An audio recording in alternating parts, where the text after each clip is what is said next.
points in the first half, but the Bulls are down by 7 to the Indiana Pacers, and it goes back to the things that have been hurting the Bulls all season. The Indiana Pacers have made 10 3-pointers. That's 30 points alone right there. The Chicago Bulls have made 4. 3 of those coming from Zach LaVine, one of those coming from DeMar DeRozan, surprisingly enough.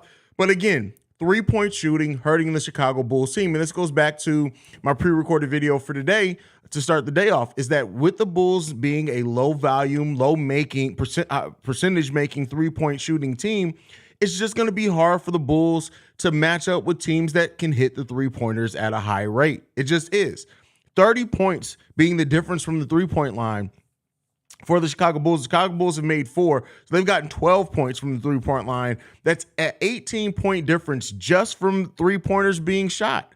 That's hard to make up with 2-pointers, especially when you're also allowing offensive rebounds. The Indiana Pacers are also with 7 offensive rebounds in this game. That's 7 extra opportunities to score the ball. Now, not all of those get turned into second chance points, but that's just more opportunities. More opportunities. Right now, the Indiana Pacers have 10 more shots than the Chicago Bulls. The Indiana Pacers have taken 46 shots, whereas the Chicago Bulls have taken 36 shots. And the difference in that, keep in mind, the Chicago Bulls have only made 2 less shots than the Indiana Pacers. That's how important 3-point shooting is in the modern day NBA. The Bulls it's hard to overcome that. It's hard. Now, granted, they only have a 7-point deficit, so there's that.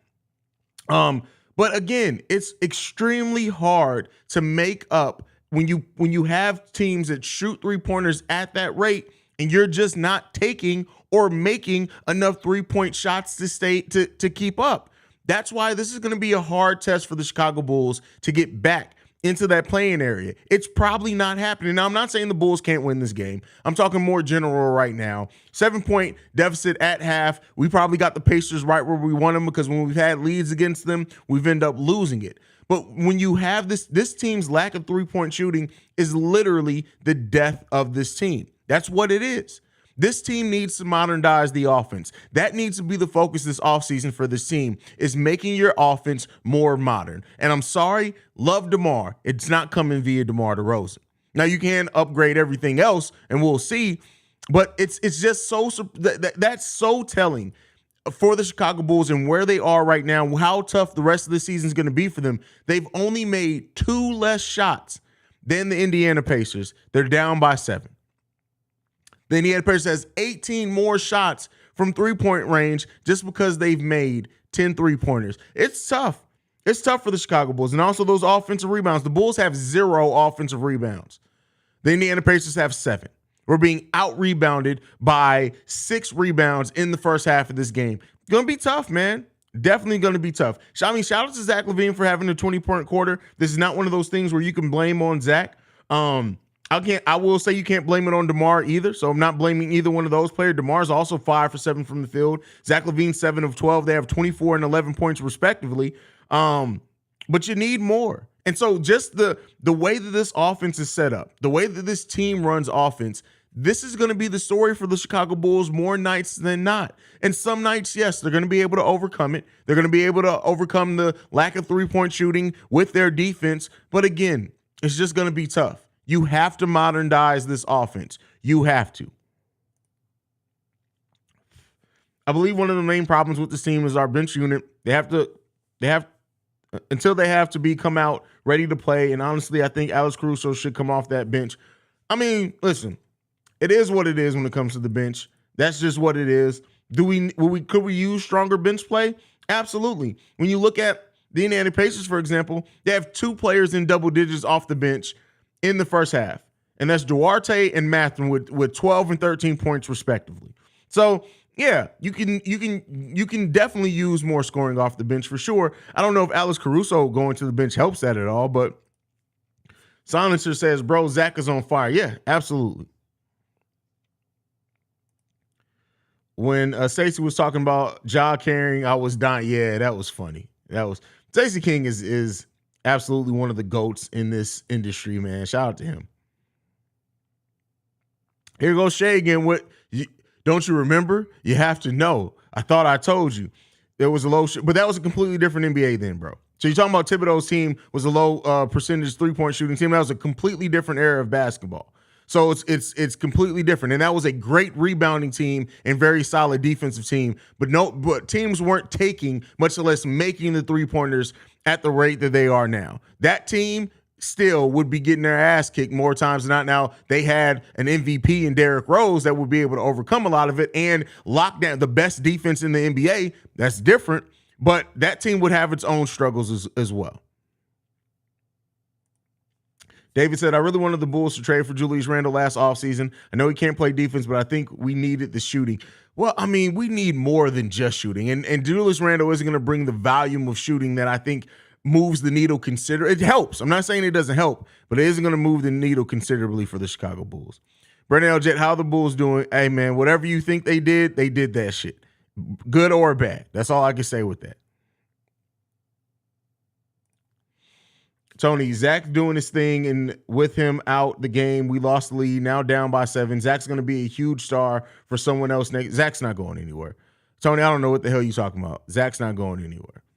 Haize, I feel like every team we play lately has exciting young talent that contributes. Duarte, Halliburton, Mathurin, we don't. No, I mean, we got young talent that's contributing. They just aren't scoring enough, right? They are contributing, though. Kobe White, Ayo Dosunmu, Patrick Williams, they are contributing. And I do think that, hey, we have a nice, exciting young rookie. It'd be nice if we saw him in Dalen Terry, but I think Dalen Terry would be up in there as well if we actually talk to him a little bit more.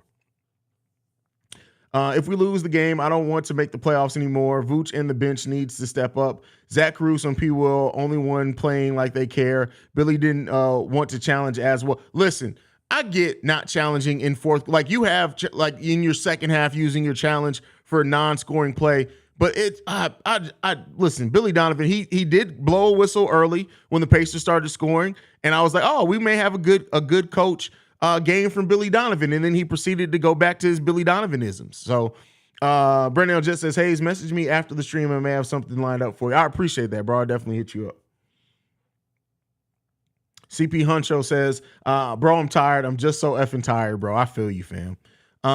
It's halftime. I was unloading the semi. What I missed, Pimp. You missed a really good first quarter from the Bulls. I'd say overall, you missed a great first half overall from Zach LaVine, but then the Bulls, the lack of defending the three-point line. Well, I won't even say that. Halliburton went nuclear from 3. He was the only thing that kept them in this game in the first quarter.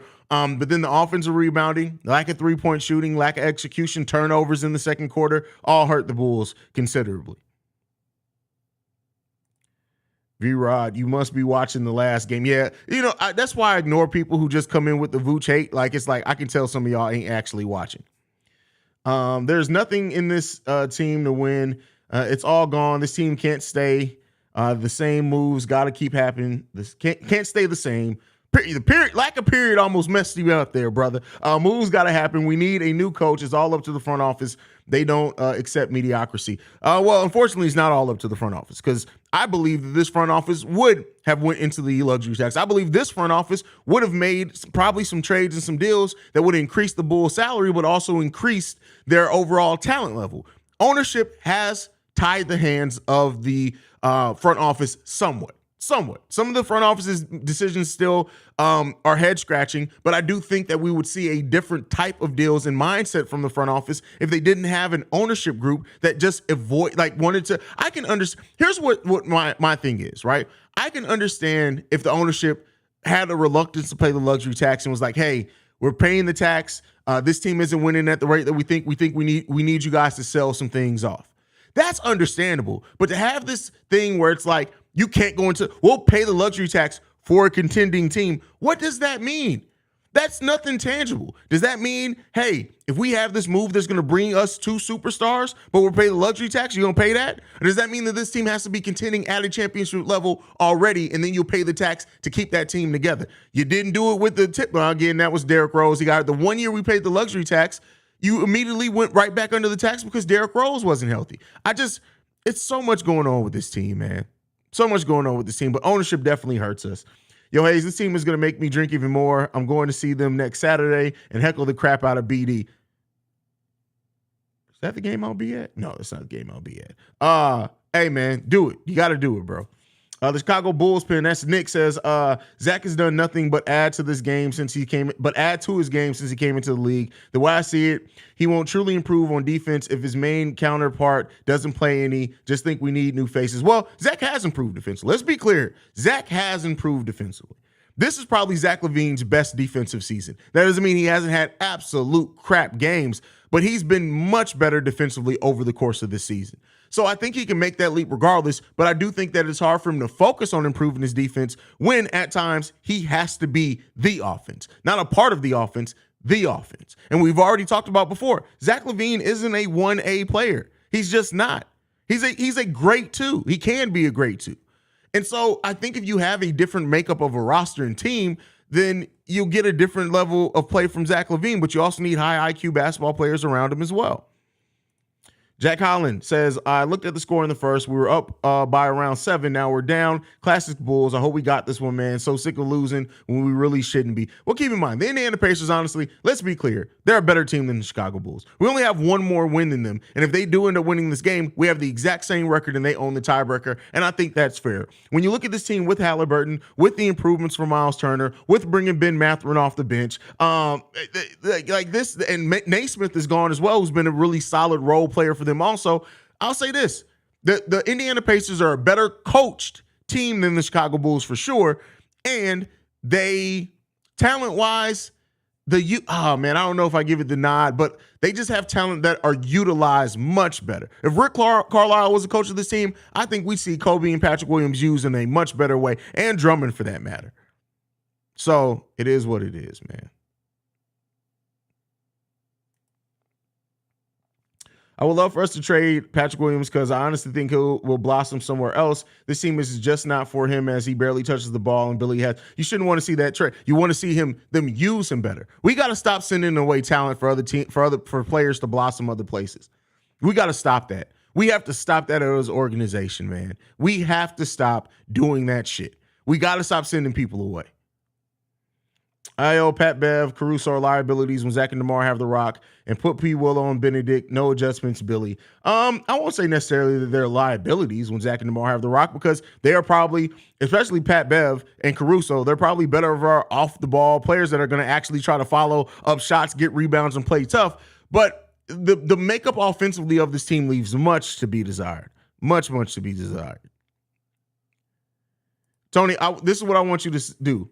When Zach LaVine doesn't leave and we start next season, he's still on the team. I need you to put an actual picture of your bald-headed ass up as your Avy, and then I need you in the first preseason game of the season to come in here and say, I'm Tony, the red-bearded bitch. That's what I need you to do, Tony. The first game of the season when Zach LaVine's still on his roster. That's what I need you to do. You willing to accept that bet? By the way, I called Tony a B before anybody gets to thinking I'm being mean.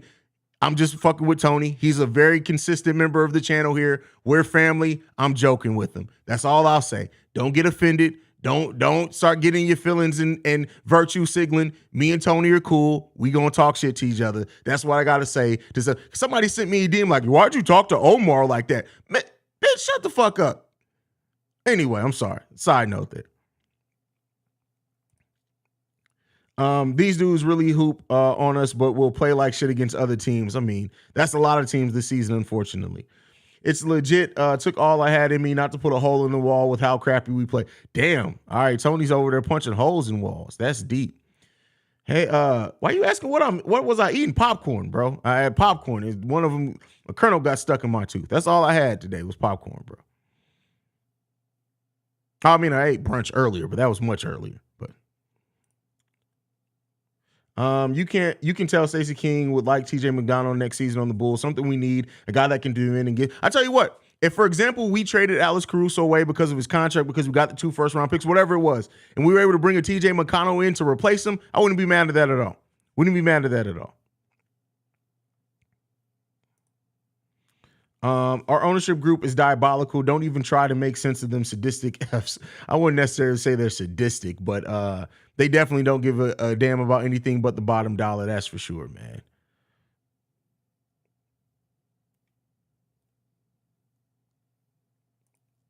Haize got to let out parental advisory now. Fuck himself.